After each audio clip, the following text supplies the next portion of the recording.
Pemirsa, mantan Kepala Balitbang Diklat Hukum dan Pengadilan Mahkamah Agung Zarof Richard bungkam pasca penetapan dirinya sebagai tersangka kasus dugaan tindak pidana pencucian uang atau TPPU. Penetapan tersebut merupakan hasil pengembangan kejagung dari kasus dugaan suap dan gratifikasi terkait vonis bebas Ronald Tanur yang lebih dulu menjadikan Zarof sebagai tersangka.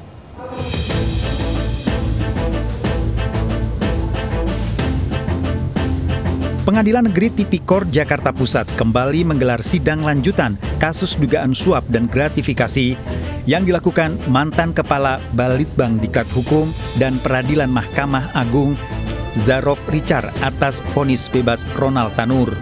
Dalam sidang ini, jaksa menghadirkan istri dan dua anak Zarof sebagai saksi atas dirinya maupun kuasa hukum Ronald Tanur, Lisa Rahman.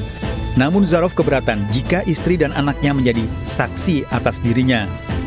Sementara itu, berdasarkan keterangan Kapus Penkum Kejaksaan Agung, Zarof Richard kembali ditetapkan sebagai tersangka atas dugaan tindak pidana pencucian uang terkait kasus dugaan suap dan gratifikasi yang lebih duluan menjeratnya. Namun saat dimintai keterangan terkait penetapan tersebut usai sidang, Zarof Richard memilih bungkam. Wah, saya nggak komentar, belum tahu saya ya. Saya tidak jawab itu dulu ya. Kalau berkaitan dengan ini, saya akan jawab. Kalau itu nanti dulu. Sementara kuasa hukumnya menolak berkomentar. Atas penetapan tersangka dugaan TPPU, penyidik Kejaksaan Agung telah meminta pemblokiran sejumlah aset milik Zarof dan keluarganya yang tersebar di Jakarta Selatan, Depok, dan Pekanbaru. Dari Jakarta, Hendri Aprilia, Randu Priyo, dan Sadu Santo Budi melaporkan. Pemirsa, seorang wanita pedagang sayur tewas ditabrak mobil di Bangkalan, Jawa Timur. Sementara dari Jombang, seorang pemotor tewas usai bersenggolan dengan pemotor lain hingga tertabrak truk pengangkut air mineral.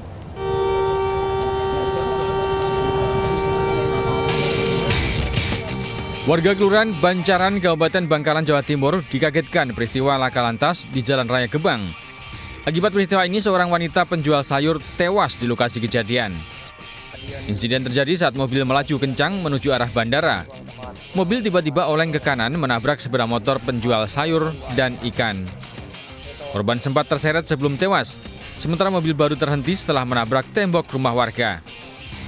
Selain menewaskan satu orang, laka lantas ini juga mengakibatkan dua penumpang mobil patah tulang. Jalan juga yang terlalu agak sempit di situ, sehingga terjadi kecelakaan lalu lintas. Akibat dari kejadian tersebut, satu orang yang diduga penjual sayur meninggal dunia di TKP. Para korban kemudian dievakuasi ke RSUD Syarifah Ambawirato, Ebuh, Bangkalan. Sementara dua kendaraan yang terlibat kecelakaan dievakuasi ke kantor polisi dalam kondisi ringsek. Dari Bangkalan, Jawa Timur, Taufik Syahrawi, iNews melaporkan. Dua orang terluka bakar akibat mobil yang sedang diperbaiki terbakar di area parkir kawasan Cakung, Jakarta Timur. Sementara dari Batang, Jawa Tengah, mobil hangus terbakar akibat korsleting listrik. Mobil.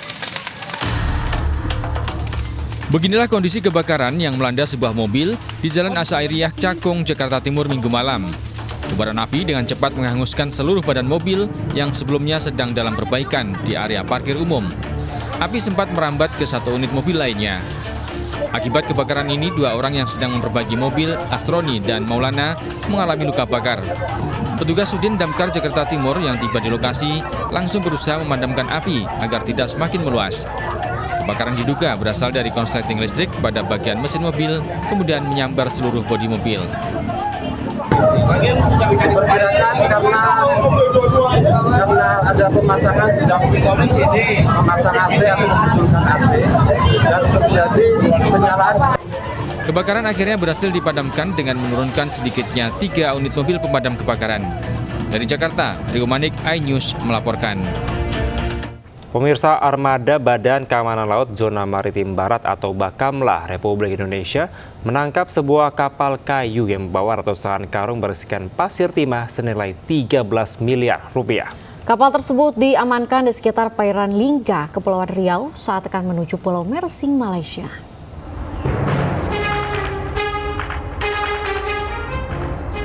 Sebuah kapal kayu KM Doa Restu Ibu yang mengalami kerusakan di perairan Lingga menjadi target perhatian petugas Bakamla RI. Setelah digeledah, petugas menemukan timah ilegal sebanyak 30 ton dibungkus karung yang disimpan dalam palka kapal. Menurut Kepala Zona Bakamla Barat, Laksma Bakamla Bambang Trijanto, dugaan penyelundupan semakin kuat saat nakoda kapal tak mampu memperlihatkan dokumen terkait 600 karung timah ilegal tersebut. Dari keterangan nakoda dan ABK kapal, ratusan karung timah dibawa dari Bangka dengan tujuan ke Pulau Mersing, Malaysia. Diperkirakan 30 ton timah ilegal ini bernilai hampir 1,3 miliar rupiah.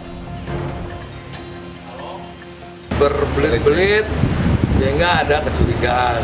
Kita bongkarlah palkanya, disitulah ditemukan berkarung-karung sekitar 600 karung pasir timah.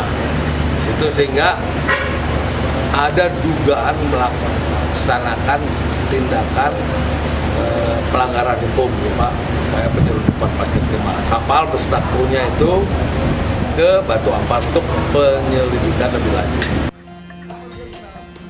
Petugas Bakamla RI mengamankan kapal, nakoda dan 4 orang ABK kapal guna mengungkap siapa pemilik kapal dan seluruh muatannya yang kini dibawa ke Pelabuhan Batu Ampar, Kota Batam. Dari Batam, Kepulauan Riau, Gusti Yenosa, iNews melaporkan. Pemirsa, Kejaksaan Agung mengalihkan status penahanan Direktur Pemberitaan JAK TV Tian Bahtiar dari tahanan rutan menjadi tahanan kota. Pengalihan penahanan atas pertimbangan kesehatan. Kepala Pusat Penerangan Hukum Kejaksaan Agung Harli Siregar menyampaikan pengalihan penahanan tersebut telah dilaksanakan sejak 24 April lalu. Sebelumnya permohonan pengalihan penahanan diajukan oleh kuasa hukum Tian Bahtiar atas dasar kondisi kesehatan kliennya yang membutuhkan perawatan khusus. Harli menambahkan pengalihan penahanan telah melalui konsultasi dengan tim dokter. Perubahan status tahanan tersebut dilakukan dengan jaminan dari istri Tian. Selama menjadi tahanan kota, Tian menggunakan alat pemantau pergerakan elektronik. Tian ditahan diduga melakukan perintangan penyidikan korupsi PT Timah dan impor gula.